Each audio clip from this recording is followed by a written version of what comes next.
अवांजी समातुन ताईं radio voice of Sindh London. कट कढ़े लोह बरे दूधा जित धगन, मुतरकन मुंह कढिया सांदाणियूं सकन। अज पिण अगणियन मेड़ो आहे मच ते। भलारे भिड़दण जे भलारे बैत सां मुंहिंजी आवाज़ मुसाफ़िर radio voice of Sindh London तां थी आहे दुनिया जी कुंड कुड़छ ताईं। जंहिंजा माॻ ॿुधिजे पियो उन्हनि मिड़ी महिरबाननि खे सिक भरियो सलाम शाल क़बूल पवे। 6 मार्च 2025 ख़मीस जे ॾींहुं प्रोग्राम सोच वीचार साण करे आऊं अवां जी ख़िदमत में हाज़ुर अवां जो पंहिंजो मेज़बान हबीब लगारी।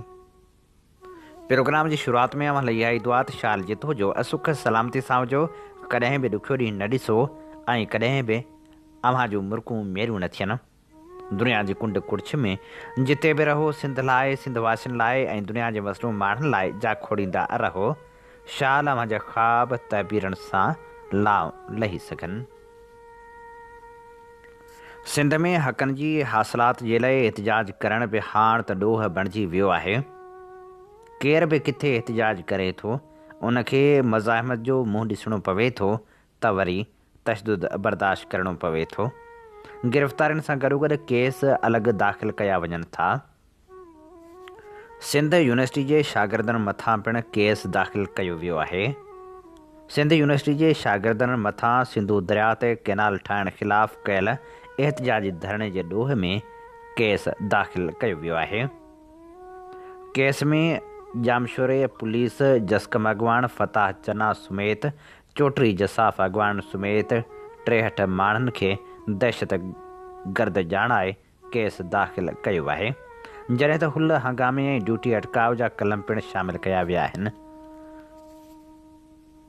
केस में मोरशा, शिराज जमाली, साहिल जमाली, दरियाखान कोराई, सकलेन सिंधी, ज़ाहिद किरियो, शहबाज सोहो, आदिल लगारी, यासीन जतोई, नज़ीर अहमद खोसो, साहिल आज़ाद, फैसल वगण, बशीर अहमद बिरोही, मीर ख़ान सिंधी, यासीन लुंड, शुएब सिंधी, शबीर मलक, फ़िदा उनड़, फ़रहान सिंधी, अली शाबाणी, गनी अवान, वज़ीर लगारी, हसीब मेमण, फराज़ द्रावड़, मेसम सिंधियार, जुगनू जमाली, यासर शर, यासर बुरफत, नासिर झुलण, मोहम्मद यूसुफ जखराणी, नसीम मेमण, अब्दुल फताह चना, जगदेश कुमार ऐं ॿियनि खे नामज़द कयो वियो आहे।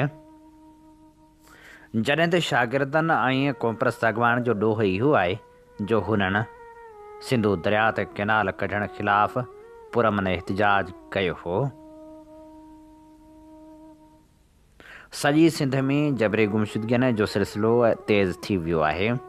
रियासत पारां मुसलसल ऑपरेशन कयो पियो वञे। जीअं सिंध तहरीक जे अॻवान सैद ज़ुबैर शाह खे बि मिरपुर बठोरे मां खंभे गुम कयो वियो आहे।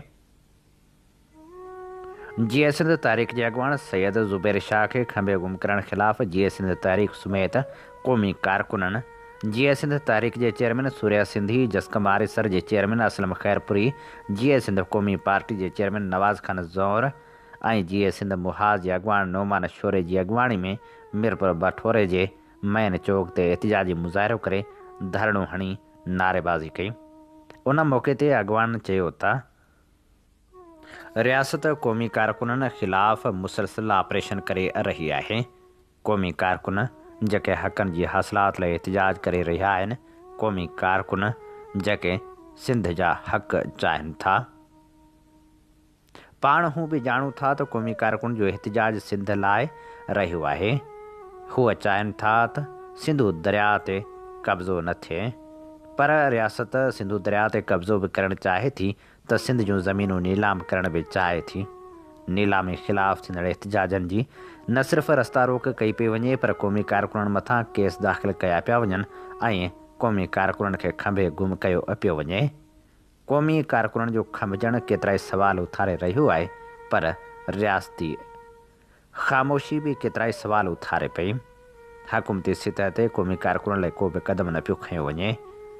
क़ौमी कारकुननि जी गिरफ़्तारी लाइ त हुकूमती सतह ते क़दम खयां पिया वञनि, पर उन्हनि जी आज़ादी लाइ बि क़दम नथा खयां वञनि।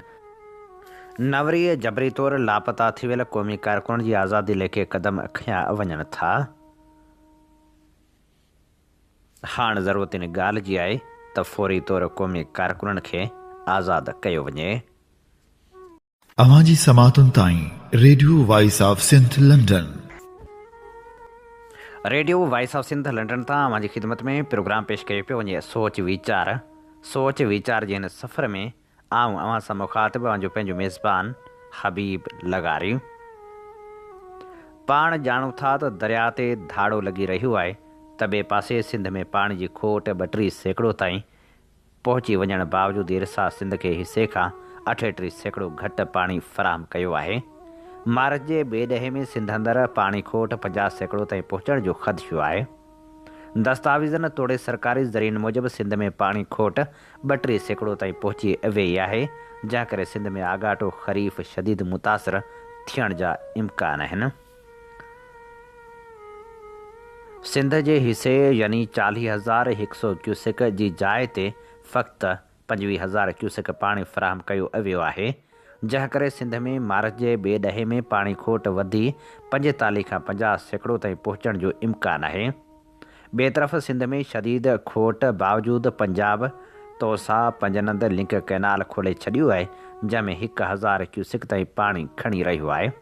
सिंध खे हिसे खां घटि पाणी मिलण सबबि गुड्डू बैराज ते पाणी खोट 4%, सखर बैराज ते पाणी खोट 40% ऐं कोटड़ी बैराज ते पाणी खोट 6% ताईं पहुची वई आहे, जेका मजमूई तौर ते सिंध में पाणी जी खोट 32% थी वई आहे।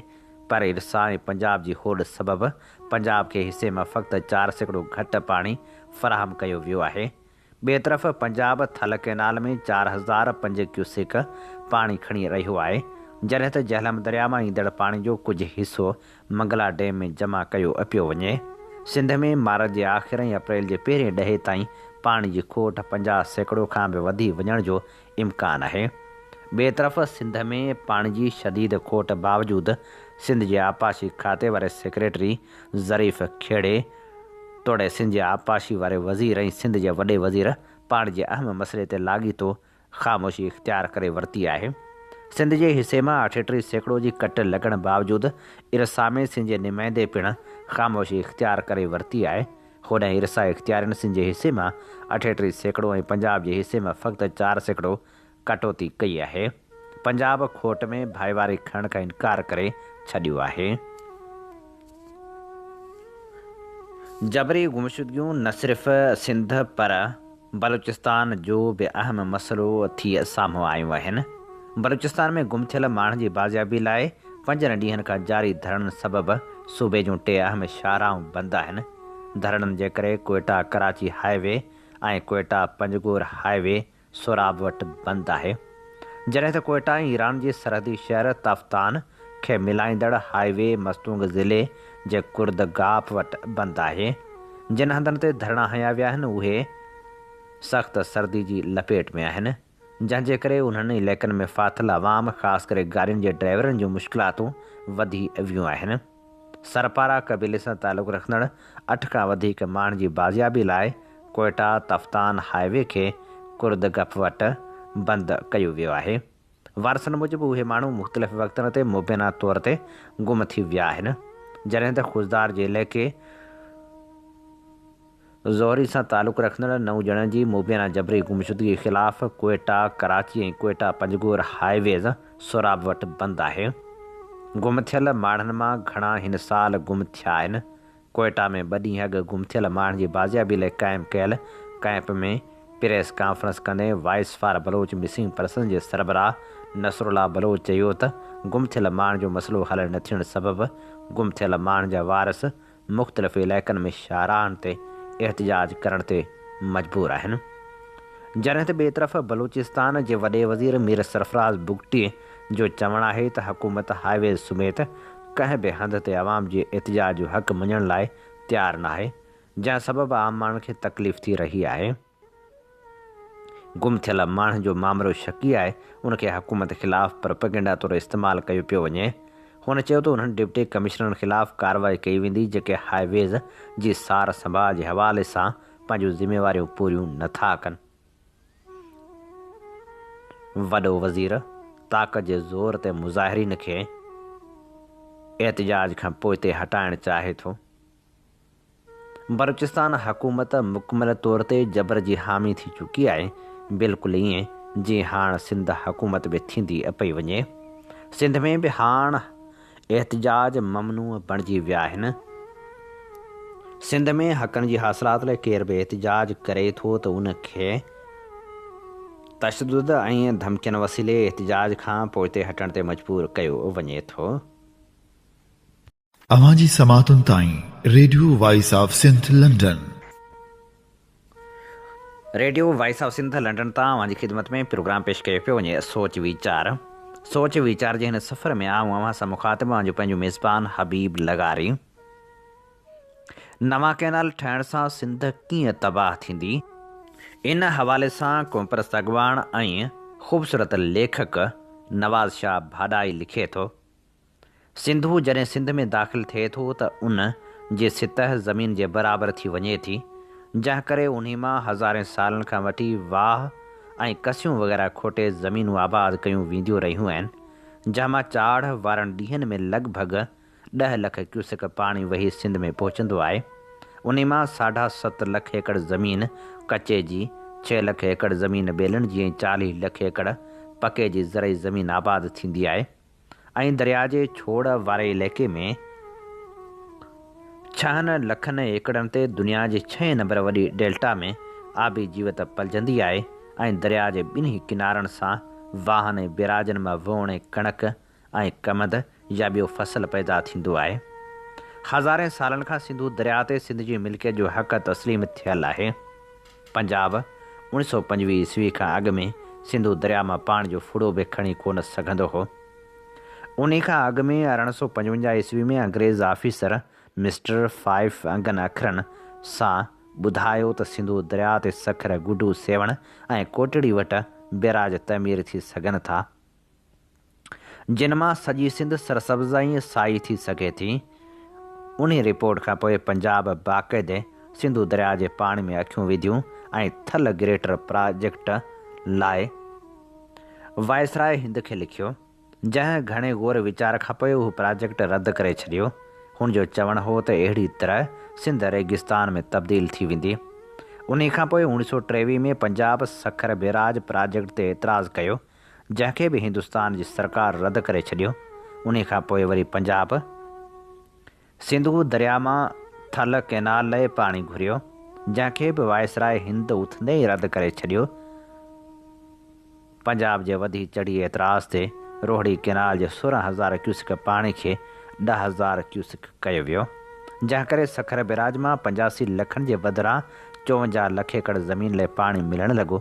आख़िरकार सिंध हुकूमत जी दरख़्वास्त ते 1941 में सिंध ऐं पंजाब विच में पाणी जी विरासत लाइ राय कमीशन जोड़ी वई, जंहिं ॿिन्ही धुरियुनि जे मौक़िफ़ ॿुधण खां पोइ 1945 में सिंध पंजाब एग्रीमेंट मुताबिक़ पंजाब खे सिंध जे पाणी जे नाजाइज़ वापराइण ते मुआवज़ो भरे ॾियण लाइ चयो, जेको हुन अॼु सूदो कोन ॾिनो आहे।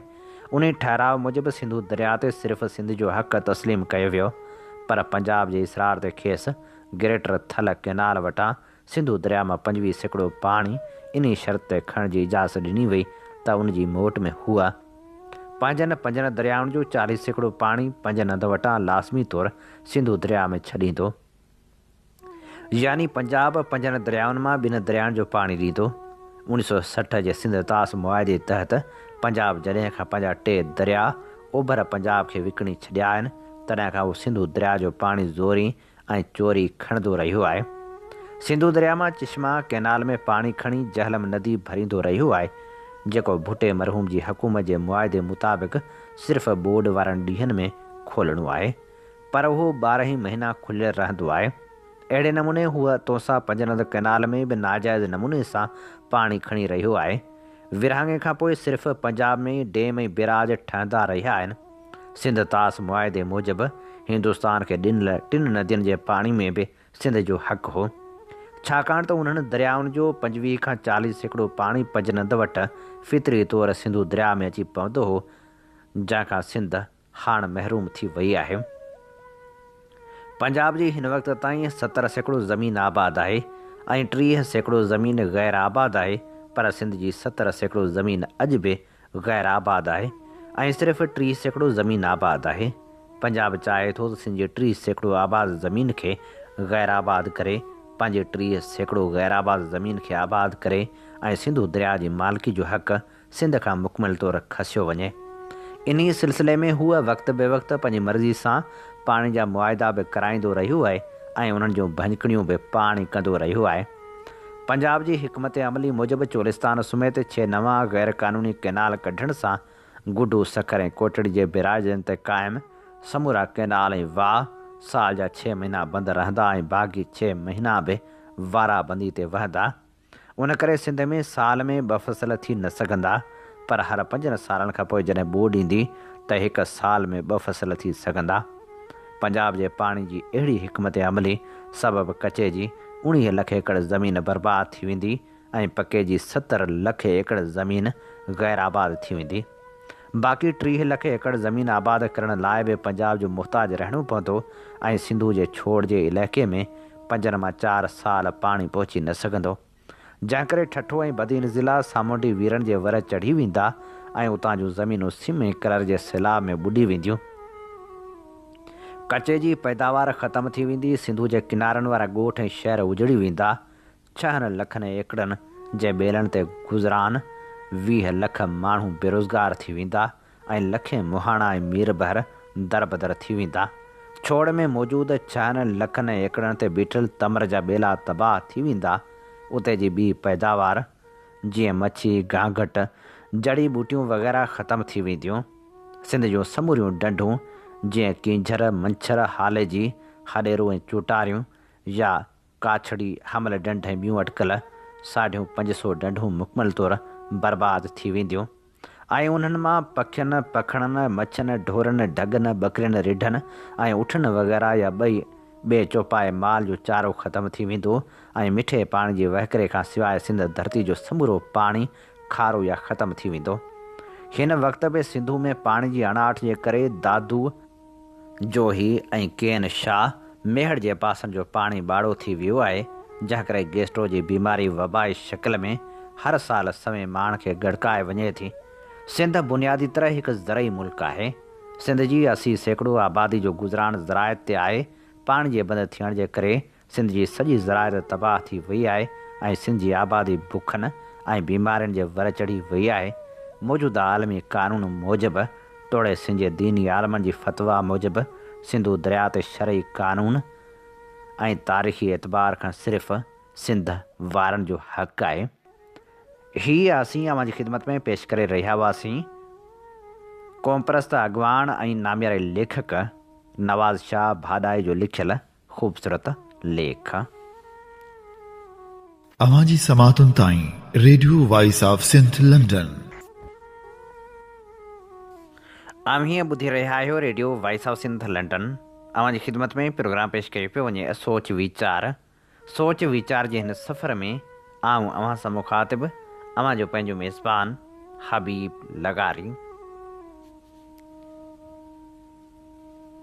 प्रोग्राम सोच वीचार में हाणे शामिल करियूं था नामियारे लेखक आफ़ताब मेमण जी आत्म कथा जीवन सफ़र जी 7वीं किस्त, शागिर्द तहरीक। सिंध शागिर्द तहरीक जी मुनज़म जदोजहद में 4 मार्च 1967 अहम संग मील जी हैसियत रखे थो।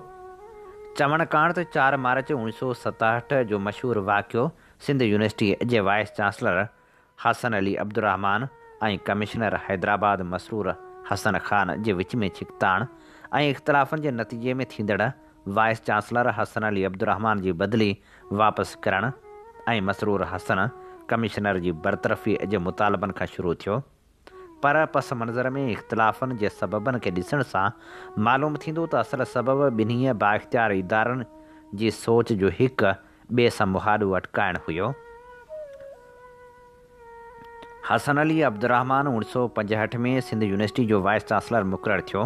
हिक ॿिए पुठियां अहिड़ा वाक़िया थिया जो ॿिन्ही बाइख़्तियार कामरनि विच में शदीद इख़्तिलाफ़ पैदा थी पिया।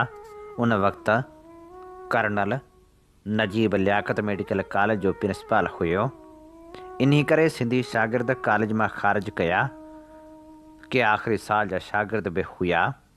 वाइस चांसलर उन्हनि शागिर्दनि जे इम्तिहान में वेहण जी दरख़्वास्त मंज़ूरु कंदे खेनि इम्तिहान में वेहण जी इजाज़त ॾिनी, जंहिंखे कर्नल नजीब ऐं कमिश्नर पसंदि न कयो। Liaquat medical college Sindh university सां लाॻापियल हुयो ऐं वाइस चांसलर ईअं करण जो मजाज़ हुयो। मथां वरी vice chancellor Sindh university engineering college में सिंध जे तमामु ज़िलनि लाइ सीटूं मुख़्तस कयूं त आल पाकिस्तान मेरिट ऐं मशरक़ी पाकिस्तान लाइ बि। कमिश्नर हैदराबाद उन्ही सिंध जे ज़िले वार सीटनि खे सिंधी शागिर्दनि लाइ लाभाइतो पर मेरिट ख़िलाफ़ु सम्झो। उन्हनि ॿिनि सबबनि जे करे इख़्तिलाफ़ वधंदा रहिया ऐं जल्दी उन्हनि इख़्तिलाफ़नि सिंधी मुहाजिर इख़्तिलाफ़ जी सूरत इख़्तियार कई। उर्दू प्रेस ऐं commissioner Masroor Hasan vice chancellor Hasan Ali Abdurrahman खे मुहाजिर दुश्मन करार ॾियण लॻा त मुहाजिर अॻवान नवाब मुज़फ़र ऐं हाफ़िज़ मुबारक अली वाइस चांसलर हसन अली अब्दुर्रहमान जी बरतरफ़ी जो मुतालबो कंदा रहिया। सिंधी क़ौमपरस्तनि हसन अली अब्दुर्रहमान जी हिमायत करणु शुरू कई। हसन अली अब्दुर्रहमान कमिश्नर मसरूर हसन जे नाजाइज़ दख़ल अंदाज़ी जे करे 1966 ऐं 67 जी यूनिवर्सिटी सिंडिकेट लाइ कमिश्नर जी नामज़दगी कोन कई। उहो हिक पासे ते वीसी जो इख़्तियार हुयो त ॿिए पासे ताक़तवर ब्यूरोक्रेसी जे ओहञाण कमिश्नर ऐं मुहाजिर पंजाबी मुस्तक़िल मुफ़ाद लाइ संदनि ख़िलाफ़ जंग जो तबल हुयो। उन विच में 1965 जी पाक हिंद जंग खां पोइ थियल मुआदे में इख़्तिलाफ़नि सबबि ज़ुल्फ़कार अली भुट्टो अयूब हुकूमत जी वज़ारत तां इस्तीफ़ा ॾेई सियासी सरगर्मियूं शुरू करे चुको हो त वीसीअ ते हिकु ॿियो इल्ज़ाम बि लॻणु शुरू थियो त हूअ भुट्टे जो हिमायती आहे। नतीजे में फ़ेबरवरी 1967 में हुकूमत मग़रबी पाकिस्तान वाइस चांसलर हसन अली अब्दुर्रहमान जी बरतरफ़ी जो फ़ैसिलो कयो। उन्हीअ बरतरफ़ीअ खे वापसि वठण ऐं कमिश्नर खे बरतरफ़ करण लाइ सॼी सिंध में तालीमी इदारनि में हड़तालूं थियूं, जंहिंजी मुहाजिर शागिर्दनि जुनेदी कैनेडी ऐं मुहाजिर पंजाबी इतिहाद जे नवाब मुज़फ़र ऐं हाफ़िज़ मुबारक अली मुखालफ़त कई। सिंध यूनिवर्सिटी जा शागिर्द 4 मार्च 1967 ते यूनिवर्सिटी जूं बसूं भरे हैदराबाद मुज़ाहिरो करण लाइ निकिता त सिंधू ते ठहियल जामशोरे पुल खां हेठि लहंदे राजपुताना इस्पताल खां पहिरीं पुलिस खेनि न सिर्फ़ु रोकियो पर बसनि तां हेठि लाहे लाठी चार्ज ऐं टीयर गैस इस्तेमालु कयो। केतिरा ई शागिर्द ज़ख़्मी थिया। 207 शागिर्दनि खे गिरफ़्तार कयो वियो। ईअं चवणु वधीक दुरुस्त थींदो त मुस्ला पुलिस बस में वेठल शागिर्दनि, जिन में ग़ैर मुल्की शागिर्द बि हुआ, उन्हनि खे ज़ोरी बस तां लाथो। उन वक़्त ऐं काफ़ी पोइ ताईं बि रोड जे ॿिन्ही पासे पाणी बीठो हूंदो हुयो। राजपुताना इस्पताल हुई न उन जे पोयां या साम्हूं वारियूं रिहाइशी कॉलोनियूं। 4 मार्च 1967 में इंजीनियरिंग कॉलेज जामशोरो ऐं सिंध यूनिवर्सिटी जा शागिर्द हुआ ऐं महदारनि में यूसुफ लगारी, मुजीब पीरज़ादो, मसूद नूरानी ऐं ॿिया सभु नामवर शागिर्द हुआ। सॼी सिंध में उन आपेशाही जे ख़िलाफ़ु मुज़ाहिरा ऐं हड़तालूं थियूं। ईंदड़ कुझु साल सिंधी शागिर्दनि जी सियासत ऐं जदोजहद जी क़ौमी धारा में अहम रहिया। वक़्त जे मुतहरक शागिर्दनि मां जाम साकी, अख़्तर बलोच, अब्दुल वाहिद आरिसर ऐं अब्दुल हई पलीजो उन्हनि ॾींहनि में या सुत ते 4 मार्च 1967 खां पोइ तहरीक जी ओसर ते लिखियो। सिंध नेशनल स्टूडेंट्स फेडरेशन जे अॻवान ऐं सदर अहमद ख़ान जमाली पंहिंजी आत्म कहाणी विसारिया न विसरनि, जेका 2010 में शाया थी, ऐं एजाज़ कुरैशी साहिब अॻूणे नायब सदर SNSF पंहिंजे तहक़ीक़ाती किताब वन यूनिट सिंध छापो जुलाई 2013 में इहो मौज़ू खयों। सिंधी शागिर्दनि जी सुजाॻ जी लहर मुख़्तलिफ़ ज़िले हेडक्वार्टरनि ऐं ॿियनि जॻहनि ते स्टूडेंट्स फेडरेशन जी शक्ल वठणु लॻियूं। नवाबशाह स्टूडेंट्स फेडरेशन, अहमद ख़ान जमाली, मसूद पीरज़ादो ऐं ॿिया। दादू स्टूडेंट्स फेडरेशन, एजाज़ कुरैशी, मुनीर चना, यूसुफ मेमण। जैकमाबाद स्टूडेंट्स फेडरेशन, इमदाद ओढो ऐं ॿिया। हैदराबाद स्टूडेंट्स फेडरेशन, जाम साकी, महर हुसैन शाह, मीर थेबू, नदीम अख्तर ऐं कुझु ॿिया दोस्त। 4 मार्च खां पोइ 1968 जे शुरू धारे यूसुफ लगारी, मसूद नूरानी, मुजीब पीरज़ादो ऐं Abdul Hai Palijo Sindh students cultural organisation ठाही। हिन तनज़ीम जो पहिरियों चेयरमैन चौथी इमारत जो हीरो यूसुफ लगारी मुंतख़ब थियो। वाइस चेयरमैन अब्दुल्लाही पलीजो ऐं जनरल सेक्रेटरी मसूद नूरानी थिया। Sindh students cultural organisation Sukkur शाख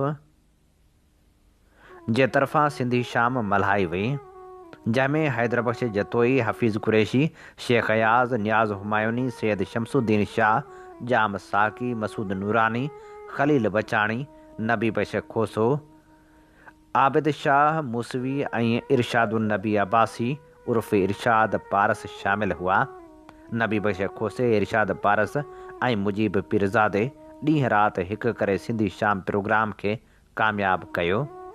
उन्हीअ सिंधी शाम खां पोइ सिंधी शाम मल्हाइण जो ॼण हिकु सिलसिलो शुरू थी वियो, जंहिंमें शेख अयाज़ रसूल बश पलीजो मर्कज़ी किरदारु अदा करणु लॻा।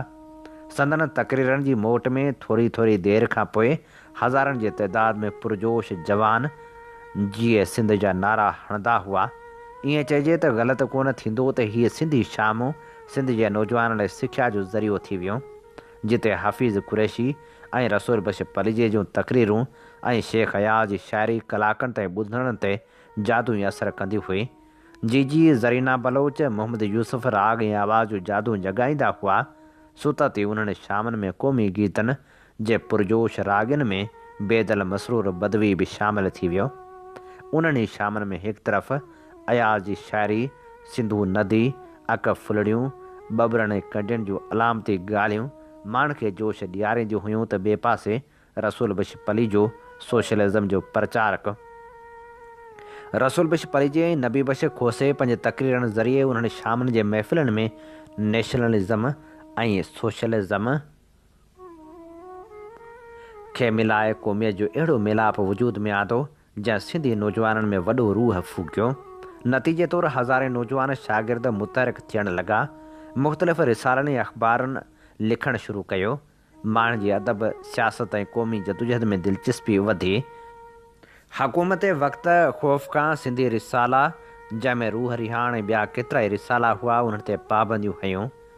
सिंध जे सियासी ऐं मुआशी सुजाॻी लाइ 3 नवंबर 1968 ते हैदराबाद में शागिर्द तनज़ीमनि जो कन्वेंशन कोठायो वियो।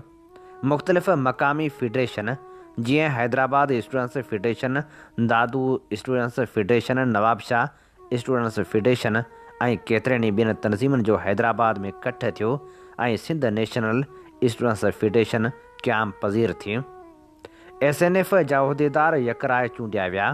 सदर जाम साकी, नायब सदर एजाज़ कुरैशी ऐं Nadeem Akhtar general secretary, Mir Thebo press secretary, Mahar Hussain Shah joint secretary, Shah Mohammad Shah, Masood Pirzado ऐं शहज़ादो शेख सोशल सेक्रेटरी, अब्दुल्लाही पलीजो, इमदाद अली ओढो, मसूद पीरज़ादो, मुनीर अहमद उर्फ़ माणक, अहमद ख़ान जमाली, अली अकबर बिरोही ऐं हिदायत हुसैन चूंडिया विया। मसूद नूरानी पंहिंजे साथियुनि सूधो कन्वेंशन में आयो, पर उन मुहाजिर शागिर्दनि जी शमूलियत ते एतिराज़ु कयो ऐं नारा हणंदे वॉकआउट कयो। मसूद नूरानी जो नज़रियाती ॻाढापो रसूल बश पलीजो सां हुयो ऐं चीनी कम्यूनिज़म लाड़नि जो हम ख़्यालु हुयो।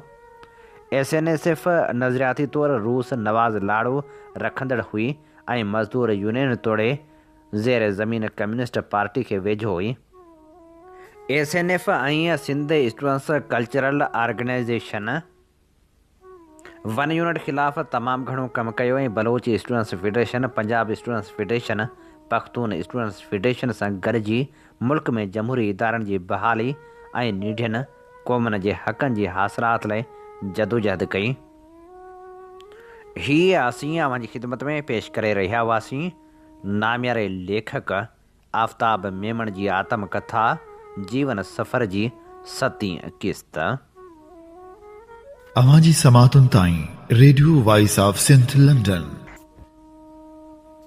Radio voice of Sindh London तां अव्हांजी ख़िदमत में प्रोग्राम पेश कयो पियो वञे सोच वीचार जे हिन सफ़र में आऊं अव्हां सां मुख़ातिब जो पंहिंजो मेज़बान हबीब लगारी। दुनिया जो इहो असूल आहे त जॾहिं बि के ख़ासि महीना शुरू थींदा आहिनि त आवाम खे सहूलियतूं ॾिनियूं वेंदियूं आहिनि, पर पाकिस्तान उहो मुल्क आहे जंहिंमें जॾहिं बि के ख़ासि महीना शुरू थींदा आहिनि त त उन्हनि में आवाम खे सहूलियतूं ॾियण बदिरां आवाम लाइ अहज वधाइबा आहिनि। बिल्कुलु अहिड़े तरीक़े सां जॾहिं बि रमज़ान शरीफ़ जो महीनो शुरू थींदो आहे त आम वाहिपे जी शयुनि जा अघ बि वधी वेंदा आहिनि। हूअं त हुकूमत खे रिलीफ ॾियणु खपे ऐं अहिड़नि महीननि में शयुनि जा अघ घटाइणु खपनि, पर जीअं ई रमज़ान जो चंड नज़र ईंदो आहे त हर शइ जे अघनि खे ॼण त पर लॻी वेंदा आहिनि। ॿियो त रमज़ान में बिजली ऐं गैस जी लोड शेडिंग बि वधी वेंदी आहे। रमज़ान जो महीनो शुरू थींदे ई गैस जी सख़्तु लोड शेडिंग शुरू थी वेंदी आहे। आम शहरनि लाइ गैस जो वक़्तु तब्दील कयो वेंदो आहे ऐं गैस ॿिनि थोरे वक़्त लाइ ॾिनी वेंदी आहे। ख़ासि तौर ते सहरी वक़्तु गैस ॾिनी वेंदी आहे ऐं पोइ 9 वॻे खां वठी 3:30 वॻे ताईं गैस नाहे हूंदी। पोइ शाम धारे कुझु देरि लाइ गैस हूंदी आहे। अॼु ॾींहं ताईं गैस कंपनियुनि जो इहो मंतक़ सम्झ में नथो अचे त रमज़ान जे महीने में गैस जी बंदिश छो कई वेंदी आहे। जॾहिं त रमज़ान जे महीने में मरीज़ हूंदा आहिनि, ॿार बि हूंदा आहिनि। हिन मुल्क में रुॻो मुस्लमान कोन था रहनि, ॿियनि मज़हबनि जा माण्हू बि वॾे अंग में रहनि था। उनखां सवाइ के माण्हू किन तिबी मजबूरियुनि सबबु पिणु रोज़ो रखी न सघंदा आहिनि, पर तंहिं हूंदे बि उन्हनि जो ख़्यालु नाहे कयो वेंदो। नतीजे में गैस न हुजण करे शहरी होटलनि तां मानियूं ऐं खाधे पीते जूं शयूं वठंदा आहिनि। रमज़ान जे महीने में मामूल मूजिबि हर जाइ ते होटलूं खुलियल बि नाहिनि हूंदियूं। छा हुकूमत रमज़ान जे महीने में गैस जी लोड शेडिंग करे सवाबु कमाए रही आहे? सिंध जे वॾनि शहरनि में गैस जी फ़राहमी मुअतल लॻी पई आहे। जॾहिं त मुल्क में सभ खां वधीक गैस पैदा कंदड़ सिंध आहे, सिंध गैस खां महरूम लॻी पई आहे। हुकूमत इहो पिणु चवे थी त उहा सहरी जे वक़्त ते गैस फ़राहम करे रही आहे, पर सिंध जा केतिरा ई अहिड़ा शहर आहिनि जिते गैस नाहे। हिन वक़्तु गैस सिंध सूबे समेत पूरे मुल्क में ग़ाइब लॻी पई आहे। माण्हू गैस सिलेंडर वठी गुज़ारो करण ते मजबूर आहिनि। हिकु पासे उहे कुदरती गैस जो बिल भरियनि पिया त ॿिए पासे उहे सिलेंडर बि पंहिंजे पैसनि सां ख़रीद करे रहिया आहिनि। कराची, हैदराबाद ऐं सखर समेत मुख़्तलिफ़ शहरनि में सहरी वक़्तु गैस जी फ़राहमी बंदि हूंदी आहे। मिरपुर ख़ासि, नवाबशाह, लाड़कानी, दादू ऐं शिकारपुर में पिणु साॻी सूरतहाल आहे, जंहिं करे माण्हू होटलनि ॾांहुं वञनि था ऐं उते रोज़ो रखी घर मोटनि था। जॾहिं त गैस फ़राहम करण जी ज़िमेवारी हुकूमत जी आहे, उहा उन में कोताही करे रही आहे। जेकॾहिं हुकूमत शहरनि खे गैस फ़राहम नथी करे सघे त पोइ आवाम खां गैस जी मद में को बि बिल न वरितो वञे। इन ते ई प्रोग्राम सोच वीचार जो वक़्तु पुॼाणी ते पहुचे थो। पंहिंजे मेज़बान हबीब लगारी खे इन साॻी दुआ सां ॾींदा इजाज़त। वसे भिट तुंहिंजी भलारा सदा, सदा देस परदेस सारा वसन। कॾहिं सींद सिंध जी न मेरी थिए, कॾहिं मोड़ कंहिंजा न मुरझाइजनि। अवां जी समातुनि ताईं radio voice of Sindh London